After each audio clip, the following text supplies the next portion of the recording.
नमस्कार, मानस मिश्रा वाली news nation में आप सभी का बहुत बहुत स्वागत करता हूं। राहुल गांधी की नागरिकता का मामला आपको याद होगा।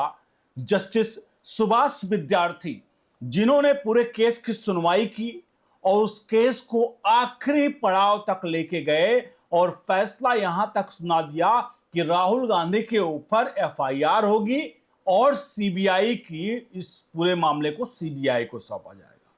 ये खबर आप सबने सुनी होगी और वो खबर किस तरह से इन सबके बीच में कई खबरें आई जहां पर यह भी कहा गया कि 4000 पन्ने जो कि जज साहब यानी जस्टिस सुभाष विद्यार्थी ने बंद कमरे में गृह मंत्रालय द्वारा सौंपे गए सबूतों और साक्ष्यों को पढ़ा, देखा, उसके बाद यह फैसला लिया।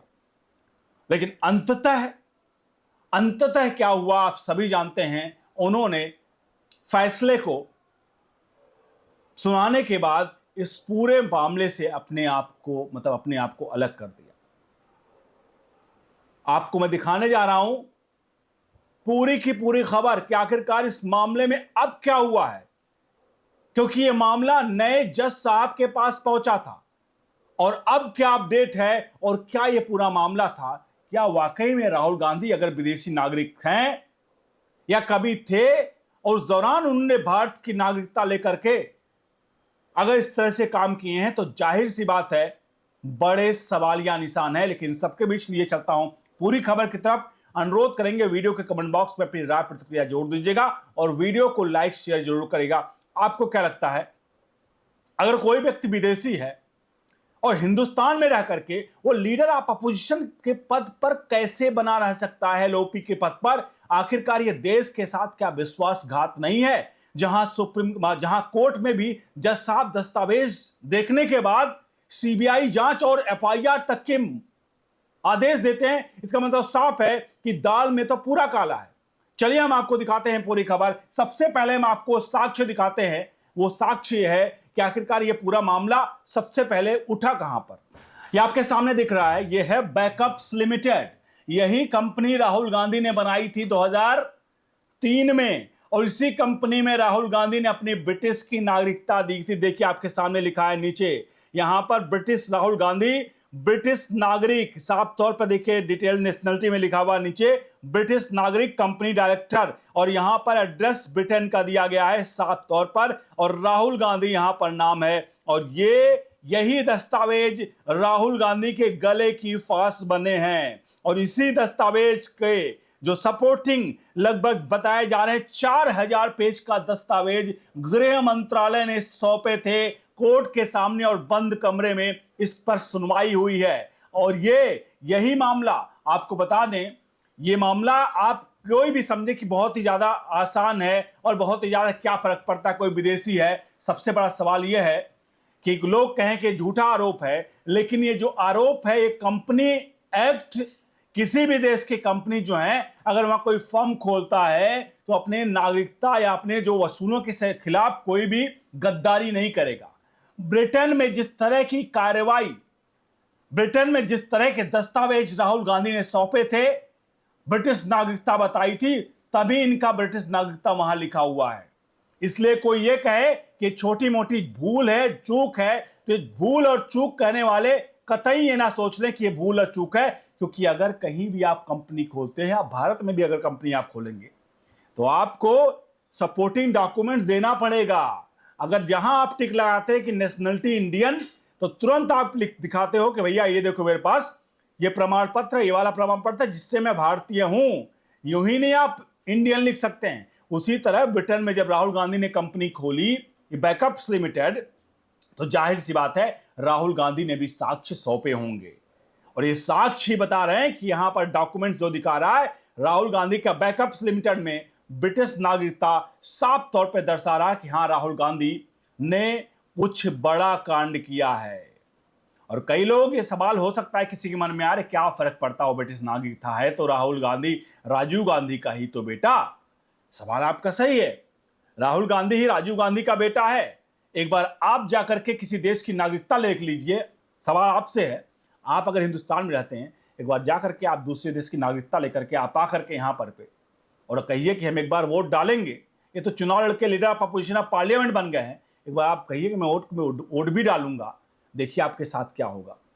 आप यहां आकर रह सकते हैं, आप भले यहां के नागरिक हैं, कुछ भी हैं, रहे हो पहले, लेकिन उसके बाद आप नहीं कर सकते। और ये लीडर आप पोजिशन पार्लियामेंट बने हुए हैं। अब इस केस का आप डेवलपमेंट बताता हूं आपको, क्या केस का डेवलपमेंट है, पहले देखिए पहले 2-3 पॉइंट में। और इसकी सुनवाई जो अभी हुई है, उस सुनवाई में नए जज साहब जो आए हैं, उन नए जज साहब जस्टिस मनीष माथुर हैं, जिन्होंने राहुल गांधी के केस की सुनवाई की है।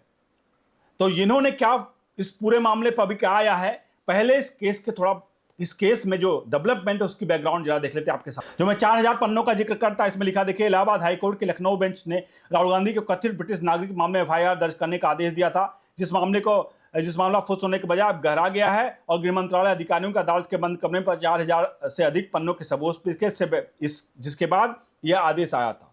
अब तक क्या स्थिति हुई, एफआईआर जज कहीं ना कहीं इसके जांच के निर्देश दिए गए थे। सबूत दावा जो किया था, याचिकाकर्ता विघ्नेश शिशिर ने दावा किया था कि 2003 से 2009 के बीच में ब्रिटिश कंपनी बैकअप्स लिमिटेड ने खुद को ब्रिटिश नागरिक बताया। अगला कदम, यदि आरोप साबित होते हैं तो भारतीय नागरिकता अधिनियम के तहत दंडनीय हो सकता है और उनकी संसद सत्ता पर खतरा मंडरा सकता है। गोपनीयता ये इसमें है कि संवेदनशील मामलों को देखते हुए गृह मंत्रालय के अधिकारी रिकॉर्ड के साथ अदालत में पेश हुए थे और जांच के बाद जांच के लिए इसको रखा गया था। और साफ तौर पर यह पॉइंट है अब तक के डेवलपमेंट का, लेकिन इसमें यह मामला पिछला जो वो था जस्टिस विद्यार्थी, क्योंकि सुभाष विद्यार्थी सुन रहे थे और जब वो केस से अलग हो गए तो यह मामला फिर से शुरुआत से आ गया। यानी ये मामला पुराना जितना भी केस था, जितने भी डॉक्यूमेंट देखे गए थे, वो सब टाइम फिक्स हो गए।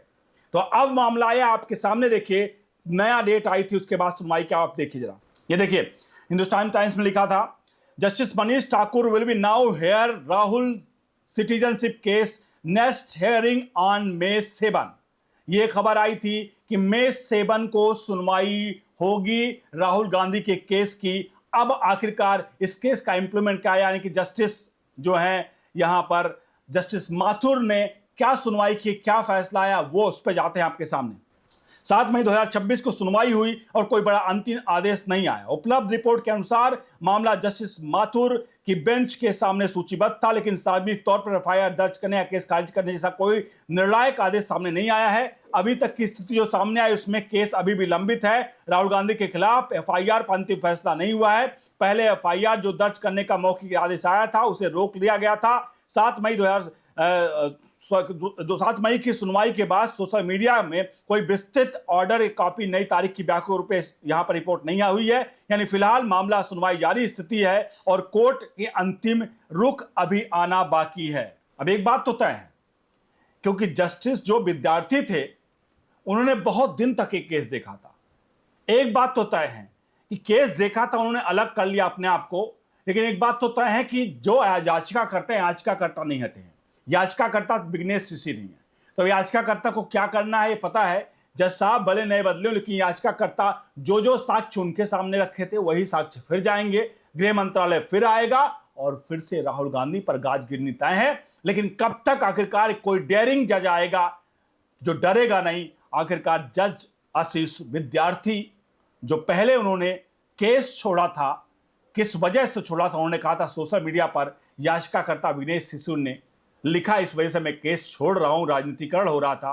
लेकिन सच्चाई इसके पीछे की क्या है ये तो कोई नहीं बता सकता, जज साहब भी बता सकते हैं। लेकिन जज साहब ने भी जो कहा कि भाई केवल सोशल मीडिया के लिखे जाने के वहां हुए इसलिए केस छोड़ना है, ऐसे अगर केस कोई जज साहब लोग छोड़ने लगे, केवल कोई सोशल मीडिया पर लिखने लगा, तो मुझे लगता है देश के जो आज 5 करोड़ के अंदर केस है वो 50 करोड़ भी पहुंच जाएंगे। क्योंकि आजकल हर कोई व्यक्ति सोशल मीडिया पर हर चीज के लेकर लिख रहा है, तो केस तो ऐसे पेंडिंग ही रहेंगे। सवाल बड़ा, इस सवाल का जवाब आने वाले वक्त में जरूर मिलेगा। आपसे अनुरोध है वीडियो को लाइक शेयर जरूर करिएगा।